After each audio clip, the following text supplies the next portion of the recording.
We need to talk. This is the problem. This is 1 year of new hair growth mixed in with 4 years that is much, much longer. And whenever I have my hair tied up or tied back, I look a bit like a mad scientist who's just been struck by lightning. The first time in my life that I grew my hair out, I had an outbreak of eczema, which, if you're not familiar, is a dry, flaky, patchy skin that itches. I was 14, maybe 15 years old. What I ended up getting was swaths of skin across the back of my neck that itched and flaked, and I was extremely self-conscious about. So the hair quickly turned into a bit of a defense mechanism because the long hair hid the dry skin and hid the eczema. Fast forward to where I was 17 or 18, occasionally I still have a patch here or there, but nothing too crazy, and I started going to college, so I thought it was a good idea to have a bit of a fresh start. The second time I started to grow my hair out, I was 23, the year was 2018, and I had just started a job at a Red Robin. I didn't know what style looked good on me, and I wanted to stop thinking about it, so I just kind of let my hair grow out. It's like, hey, let's just see what happens. So, cut to 2022, and what you see before you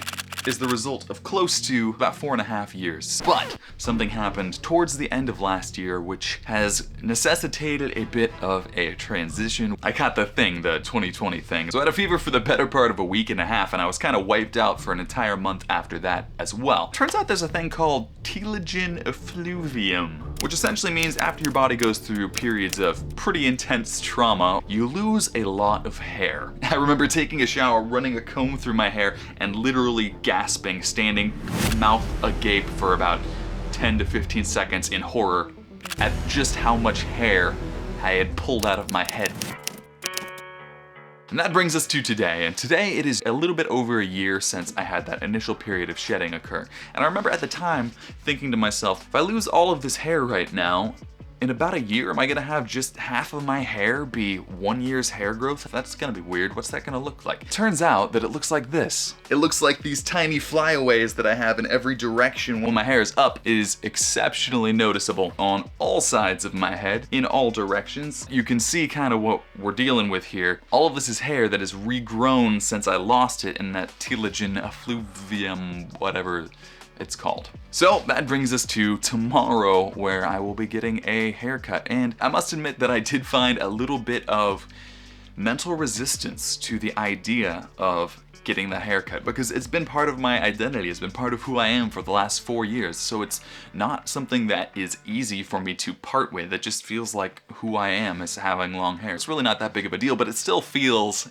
deep down like I am letting go of something. It's so important to let go of the things that are no longer serving us. We get so attached to things that we think comprise parts of our identity that we're afraid to let go of them, even to let something in that might be better. We limit all the things that could come into our life because we simply don't have space for them. One of the key concepts of letting go is, believe it or not, the willingness to just let go of things that aren't really what you want in your life anymore, emotionally and also literally, to let go of the things that maybe were ideal at one point, maybe was something you enjoyed having at one point, but now has run its course and you don't really need to carry with you. I've heard this analogy about carrying a canoe. Imagine you're going through life and your life is like a jungle, right? You're exploring your way through a jungle and you come to a river, so you build yourself a canoe and you cross the river. Great. Then you get to the other side of the river and you think, well, I'm going back to hiking, but surely I'll need this canoe. So then you schlep the canoe on your shoulder and begin walking through the jungle. Obviously that canoe is going to weigh you down until you reach another river. What you need to do is ditch the canoe. And that's what so many of us need to do with things in our life. We need to let go of things, even if they're important to us, even if they're a core part of our identity or who we've been for years. It's way more effective for us to let go of them when they are no longer serving us. We keep carrying them around because we're like, well, I've had it for so long, maybe I'll need it again. But in truth, we've already learned how to build the canoe, so if we run into a situation where we'll need it again, we can just build another canoe much more effectively, right? The truth is, we need to let go of the canoe. We need to let go of the things we don't want anymore, we don't need anymore, even if they once were important to us, even if they once were a core part of who we are, and even if we think that we have pretty hair. Sometimes you have to look at the bigger picture and say that, well, you know, maybe we should scrap some of this. Maybe we should go back to the drawing board. This ain't working so well anymore. And so for me, even though that is something seemingly as simplistic as getting a haircut, symbolically, it has a lot more meaning to me because it is letting go of a core part of my identity. It's moving on from a past version of myself, but that difficulty, that challenge, is the necessary step we have to take once we choose to let go of the stories we have attached to those. Once I choose to say, you know what?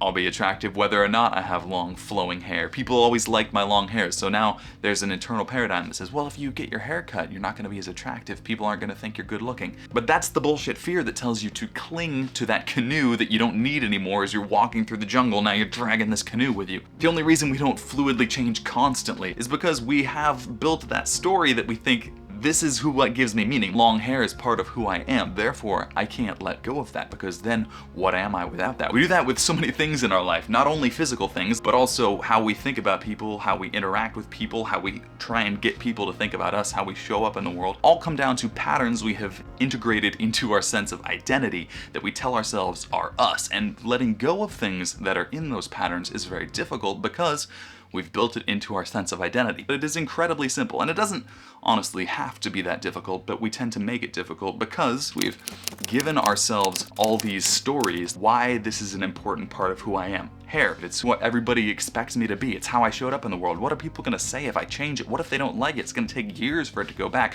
All these stories keep us in place. Something as simple as hair can have that story. Imagine how something like a broken heart, or the parent who rejected you, or a partner who rejected you, or a time you didn't get the job you wanted, or something you really wanted in life that didn't go your way. Imagine the stories we integrate and tell ourselves about who we are as a result of those things. But giving up on the meaning, saying, you know what? It's just hair.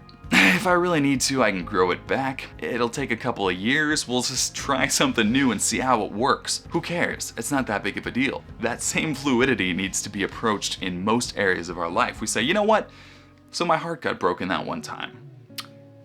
That's not that big of a deal. Like, let's go try something else and see how it goes. But no, we lock that in. Well, this is just how the world works now. My heart got broken, so I can never try that again. All women are bad. Guess they're all bitches. All men are evil.